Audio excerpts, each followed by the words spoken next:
لحدميدي محمد عثمان حسين الوردي قال ولي ما كل واوغي ما كلنتين مرنا محمد صاحب كوي بري ودن بيسين سو غلي halkan aan waniga fanaanka Allah yarxamo maxamed nuur diriik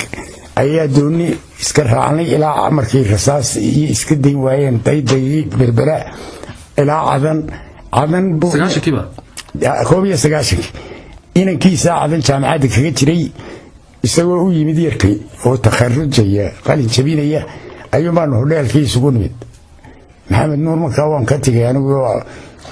أحمد جمعالو أسلم تالكا وفرديه وعبتقينا أيان لفرديه سووا كمان كيستا زيكا وردي زيكا إيش جابك ربان سفينة دوني بابا وتكويوه اللي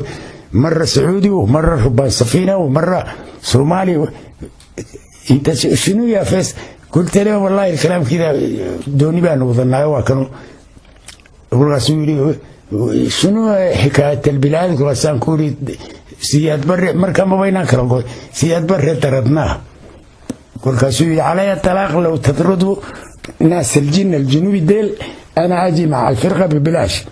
أنا توجيت عشان ابني بيتخرج حبين كيبان الدولة فريسنون ليلة أنا ها ميم يجي بخير باشا حرورتي بنا النور قريقر دائم رقاق وابر دوني دي قولي فوشك أياني هذا على بيا درسته يبدل الفوشرين تلفزيون كيبو كارك يسوي الله وريسريو إيران كيسي أو خلين شبينية أو وحالي مياه وأنا يعني أحمد مع اللفة لكن فرصة وفاتت عليك الفرصة مركز يزوك هيدا بيسي تبدو بكوضي بالي يقولي إنفال يقولوا بكوضي قلب وطنها الله قال أمريكان he's alright there لكن وانا محترم معلم بوها إسبا محترم جدا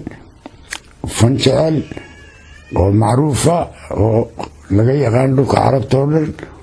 وكفتن بدن حاسس صد حاسي وحنا ملاقو ليه عرور بدن الله بركيه دي مركاتك هو ناس للناس وان قرتي مركات كلنتين وان حانو مليني ان توقتيدي مي سغاشميدي مركان هوري markii dambaad kulanteen markan 91kii ayaad kulanteen cadan de markii ka horeeyay go'aad kulanteen markaa waxaan bariga aan joognay qaahira ayaanu fasax nimid Suudaan aniga tirim saaxiibkay naqaabada fanaaniin kan casuntay markaa masraxaanu kala yar heesnay annaguna de Soomaaliga iyo waxyaga iyaguna ku waday qaadiyeen markaas aan xoog isu sii baranay وبعدين أنا وقاهرة يدي بانوسكدن نقولني ده يجوا سنة من إذا عدوا وشقية أي هاين السودان فناني وهوينا أنا لما كان معهد كان بدي كتير ميوزيكا مركي دقال في 67 فيصل سيدنا حسوسنا بس إذا جرتا واحد الفنان ككرياته وهالسي أم بكه هالسي لعقته هستا يقارت القاعدة يو waxaad ku jeclaatay walaal markii dadku ay ku dacaydeen ay yiraahdaan Faysal in lacag jecelo lacagtina uu heesay halee waxa weeye horta baasan in abi ma jiro ilma yar oo kala hadaad u dhigto uu qosliya hadda qiimaheeda garar baayo hadaad ka qaadana uu ooyaya magaceeduna lacag waxa weeye ninkii haystaba way la socotaa waa isku cagtiisu bay deelay jeebkay ku jirtaa la socotaa marka maraan waxoogay imaan ka shaqaysanay waxaan ku cunno aan weynay ayuumaan waar baasi ilaahay dad u baahan u geeyay hadaba waatan ilaa sideeda la qiimeeyay marka caalamku uu ka wada heesaa lacagta waa means weeyo waxba wada kala soomaaya hadii aan lahayn marka aanu mana lacag jecel dadkii kama lacag jecel qaar baa ilaa maxaa loo fartay ka lumay oo la saana adeerta hadan urursanayo intii soo gashay oo reer baan ahaa marka midhaha iyo heestayaal ha warmo halak midway markaan joognay baa heedo ahayd 77 meelaha madaarka midway baa la dhisay Cumaan soo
على الفراش انا اشكي ليمين هيدي midhaha ayaa heesta lahaa midhaha waxaan ku lahaa sacawil ninkaygan adiga alxaas faysal adiga lahaa meelaha sameeyay waan gartay dhinaca kale fanaanka Faysal Cumar Mushtaag waxa uu ka hadlayaa ama faahfaahin ka bixinayaa sawdka qaraamiga ah ee loo yaqaan subcis habka ay u taalo sida iyo qaabka uu u dhigay ama meesha uu ka keenay isagoo dhinaca kalena tibaax ka bixinaya sida ay fanaanintii hore ee uu isaguna ka midka ahaa ee walaalaha Hargeysa la oran jiray aanay heesaha u kala lahayn balse ay u ahaayeen dad walaalo ah oo heesuhu midba kan kale ta uu doono ama uu jecel yahay uu qaadi jiray isagoo dhinaca kalena sheegay farqa u dhaxeeya barigaasi hore iyo waqtiyadan dambe oo uu sheegayo in ay heesuha ama suugaantu noqotay mid hunguri loo adeegsado imse heesood baad adigu samaysatay qaaday tumatay laxanka samaysatay ma kala aqaalo dadkana kuma qabsado intaan qubay hadalla qaaliyahay qarsaariyay waa quruur waxaan baan idhaa Soomaaliga waa la wada leeyahay kolka qof un baa xusuusnaayo helaya laakiin dadka deeg kama lihid hadalkuna waxa la yiraahdo afkaaga ku jiro amaanadaada yahay kol hadduu dibadda u baxo dadka kaba xigtid marka kol haddaan waxba badeel la isku siinayn waxna lagu kala macaashay dadka leh anigaas idhi mirar de waxa anigaa iska tarcadbalacaliyey sidaana ku ugu haddaan dhowr su'aal ku darsado markii waad qaadi jirtay wax la qaadi jiray qaraami subcis marka waxaad moodaa inuu subcisku soo xidhay heesihii noocaas waqtiyada qaadi jirteen bal arrimahaygana faahfaahin naga sii subcis horta quraanka marka caruurtu akhriyaysa alif alif alif ma yidhahay kaa kalena alif alif lasbeeya lagu reeb oo alif laagalo course soo maaha kolkaa heesta waxaan nidhi hala subciyo oo hablaha iyo inamadu hala wada qaado marka subcis baan u bixiyey dabeedna waanu qaadnay habluhu way qaadi jireen si macaan ragga maxamed mooge iyo annagu beriga hore heesamaanaa kala hayn heestayda iyo waxayga iyo shaakayga iyo may ahayd ninba tuu doonuu iska qaadi jiray tuu ku macaan yahay annagaaba oran jiray nin kastaa sameeye hebel oo inaan tahay dhooqaad oo waxa la wada leeyahay hadda soo sheeg soo garimaysid markay lacagta noqotay baase anigu baydkaasaan idhoo markhaataan lahaayo dee ma markhaati un baanu hadal u doondooni hadalkuna sumad ma kala leh nin waliba wuxuu ku leeyahay anaa 22 sameeyey oo wallaahi billaahi tallaahi darajadlaan ku sii socon oo dee way soo kay adaa sameeyeyna daa markaas subcistuna halkaasay sitaa ku soo baxday qaraamiguna subcis waa hees qaraamiga uun ka mid ah madiix subcis raaxeeye nugul rakaad waxaasoo dhan baa qaraami laysku yidhaahayo dee baqaraysa heesaan la fadhiye laysu tuurayo ayaa ahaa dee qaraam الغرامي انت سالس كورني كون تويستن يا بويستن يا برجي دم تويست الناير وهي بان سوق لي الله انت انا البحني